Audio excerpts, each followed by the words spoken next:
आप देख रहे हैं आपकी आवाज 110। सलाम, नमस्कार, सत श्री अकाल। मेरे देखने वाले दर्शकों को दिवाली की बहुत बहुत शुभकामनाएं। आज दिवाली है, कुछ पटाखों की आवाज भी आ सकती है, तो मुमकिन है कि दिवाली है तो पटाखों की आवाज आपके कानों तक गूंजेगी। आइए हम अपने मुद्दे में बात करते हैं। OIC का मीटिंग था, ऑर्गेनाइजेशन ऑफ इस्लामिक कोऑपरेशन। सारे लोगों को बहुत उम्मीद था इस पर, और बहुत लोग इस पर अपना ध्यान लगा कर बैठे थे। खास करके उन सभी लोगों को जो शांति चाहते हैं और मोहब्बत भाईचारगी के साथ रहते हैं, उनको उम्मीद लगा था कि OIC की मीटिंग में क्या हो रहा है। जैसे कि मुझे पूरी उम्मीद थी, मैं जानता हूँ कि OIC जो 57 मुस्लिम कंट्रियों का एक समूह है, एक ग्रुप है जिसको OIC बोलते हैं। इसका रिजल्ट क्या होगा मुझे अच्छी तरह से मालूम था। मैं आपको थोड़ा इसमें बता देता हूँ उन लोगों के बारे में, उस कंट्री के राष्ट्र के बारे में जो बहुत मुख्य रूप से प्रभावित करते हैं, इम्पोर्टेंस हैं इस हमास और इजराइल के जंग के दरमियान, इनकी अहमियत है। मैं सबसे पहले सऊदी अरब के प्रिंस मोहम्मद बिन सलमान की बात करता हूं। उन्होंने कहा इसी वक्त जंग को रोक देना चाहिए और रास्ता खोल देना चाहिए। सेल्फ डिफेंस के नाम पर बच्चे, बूढ़े, औरतों, महिला और आम नागरिक को, आम पब्लिक पर बम्बारिंग करके मार देना अच्छी बात नहीं है।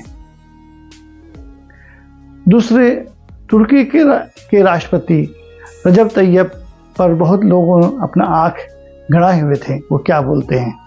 उन्होंने कहा इजराइल को अपना अंजाम भुगतना होगा, OIC को एक फंड बनाना होगा और उससे फिलिस्तीन के लोगों को मदद करना होगा जो बेघर हो गए हैं, खाने को जो मोहताज हैं उनको मदद पहुंचाना होगा। मस्जिद अक्सा मेरे लिए रेड लाइन है। और ईरान के राष्ट्रपति पहली बार 11 साल के बाद ईरान के राष्ट्रपति इब्राहिम रईसी सऊदी अरब पहुंचे। सऊदी अरब के प्रिंस मोहम्मद बिन सलमान ने 2 कदम आगे बढ़कर उनका स्वागत किया। ये मंजर देखने के लायक था। क्यों अमेरिका लगातार 40 साल से ईरान का खौफ, ईरान का डर अरबों के दिलों में बैठा रहा था और अपना आर्स बेच रहा था, उनको अलग कर रहा था, उनके बीच में खाई पैदा कर रहा था। जब ये मंजर अमेरिका, इजराइल और दूसरे मुल्क जो इन ईरान और सऊदी अरब को एक होना नहीं देना चाहते हैं, जब उनको देखा होगा तो उन्हें कैसा फील हुआ होगा।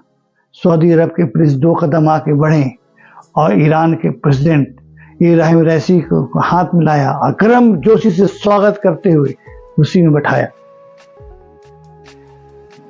इब्राहिम रईसी जिस अंदाज से बात करते हैं उसी अंदाज से उन्होंने बात किया। उन्होंने सख्त लफ्जों में कहा इजराइल जो कार्रवाई कर रहा है वर्ल्ड का सबसे बड़ा क्राइम है। ये हम लोग इसके गवाह बन रहे हैं। इजराइल पर इकोनॉमी पाबंदी लगा देना चाहिए,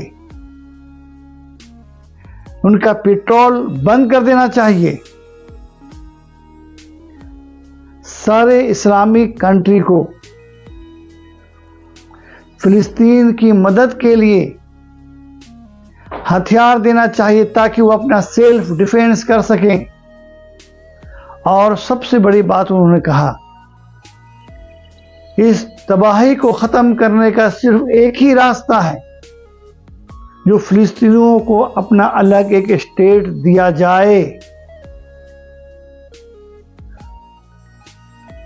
फ्रॉम रिवर से टू सी तक, यानी कि जो स्थिति पहले फिलिस्तीन का था 1947 तक, उस स्थिति में फिलिस्तीन को दिया जाए और इजराइल की मान्यता खत्म कर दिया जाए, इजराइल को हटा दिया जाए और सारे मुस्लिम देश मिलकर इजराइल को एक टेररिस्ट, आतंकवादी, दहशतगर्द घोषित करें। ये 3 खास लोगों का था जो हमने सुनाया। सिर्फ ये बयानबाजी होता रहा, सिर्फ लोग अपनी अपनी बात कहते रहे और उसके बाद ये खत्म हो गया। इस मीटिंग से उस मजबूर, लाचार फिलिस्तीनी को क्या फायदा हुआ? मैं नहीं समझता हूं कि इससे कोई फायदा हुआ। इन्हें सख्त कदम उठाना चाहिए मेरे अंदाज से, और ये जंग को रुकाने की पूरी कोशिश करनी चाहिए। आज जो भी खबर मुझ तक मिल रही है, आज खबर मिली कि इजराइल चारों तरफ से फिलिस्तीन को घेरे हुए है, यानी कि गाजा पट्टी को चारों तरफ से घेरे हुए। मैं देख रहा हूं कि चारों तरफ से गाजा पट्टी को घेर लिया है और उस कंट्री को घेरा है, उस घंटी पर कार्रवाई कर रहा है जिसका कोई अपना नेवी नहीं है, नेवी फोर्स नहीं है, वो नेवी से हमला किया जा रहा है। जिसका अपना कोई वायु क्षेत्र नहीं है, एयर पोर्ट नहीं है, उस पर उससे हमला किया जा रहा है। आम नागरिकों को मारा जा रहा है। कहा जा रहा है कि हाँ, हमास के लोग छिपे हैं, और इजराइल ने जो रिपोर्ट जारी किया है इसमें 60 हमास के लोगों को मारने का रिपोर्ट किया है, और पूरे जंग में अब तक करीब 12,000 आम नागरिक मारे गए हैं, आम पब्लिक मारे गए हैं, जिसमें 70% बच्ची और महिला है। आप इस तस्वीर को देखिएगा तो रूह कांप उठेगा। मैं चाहूँ तो आपको लगा कर दिखा दूँ, लेकिन यूट्यूब इसको रोक देगा, इस पर पाबंदी लगा देगा। ऐसी दर्दनाक तस्वीर है। आप खुद जाएं फेसबुक में, खुद जाएं यूट्यूब में, खुद चेक कर लें। आप उस बच्चे की मौत पर अपने बच्चों को रख के देखिए, उस औरतों की मौत पर अपने औरतों को रख के देखिए, उस बेटी की मौत पर अपनी बेटी को रख के देखिए, तो आपका दिल कैसा लगता है। मैं किसी मजहब और फिरके की बात नहीं कर रहा हूं। कोई भी इंसान किसी मजहब, मकतब, फिरका हो, किसी धर्म का मानने वाला हो, वो इंसान पहले है, और मैं इंसान की बात कर रहा हूं। इसके जगह पर कोई भी मजहब का आदमी होता तो मैं खुल के बोलता, और खुल के बोलता रहा हूं। मैं इंसानियत से मोहब्बत करता हूं, इंसान से मोहब्बत करता हूं। मैं चाहता हूं कि लोग मोहब्बत, भाईचारगी के साथ रहें, एक प्लेटफॉर्म पर रहें। नफरत के इस आँच को, नफरत की बात को फेंक दिया जाए। आज जो फिलिस्तीन पर अत्याचार हो रहा है, जो वहाँ के लोगों पर अत्याचार, जुल्म हो रहा है, उसकी तस्वीर देखी नहीं जाती है। ठीक है, हमास ने अगर हमला किया, गलत किया, मैं इसको भी मानता हूँ गलत किया, ऐसा नहीं करना चाहिए। निहत्थे इंसान को नहीं मारना चाहिए। मैं हमास का सपोर्ट नहीं करता हूँ। लेकिन फिलिस्तीन में क्या हो रहा है? वहां 150 आम नागरिकों को मार दिया गया, करीब 300-350 लोगों को गिरफ्तार कर दिया गया, और करीब 20-25 मकानों को बुलडोजर से तोड़ दिया गया, ये इल्ज़ाम लगाकर कि ये हमास का सपोर्ट कर रहे हैं, या हमास से सॉफ्ट कॉर्नर रह रहे हैं। ये घर घर रिसर्च किया, सर्च करने के बाद उन्हें पकड़ा। 150 लोग मारे गए उस फिलिस्तीन में जिसने कोई ऐसा काम नहीं किया। अब तो जो मुझे रिपोर्ट है, सच पूछे तो जंग अभी शुरू हुई नहीं है, अब जंग शुरू होने वाली है। अभी तो सिर्फ हवाई हमला हुआ है, ड्रोन से हमला हुआ है, मकानों को मारे गए हैं, आम बिल्डिंग को मारे गए हैं। ये खुद इजराइल कहते हैं कि 60 ही हमास के लोग मारे गए और 40,000 उनके लड़ाकू हैं, तो कहीं न कहीं छिपे हैं।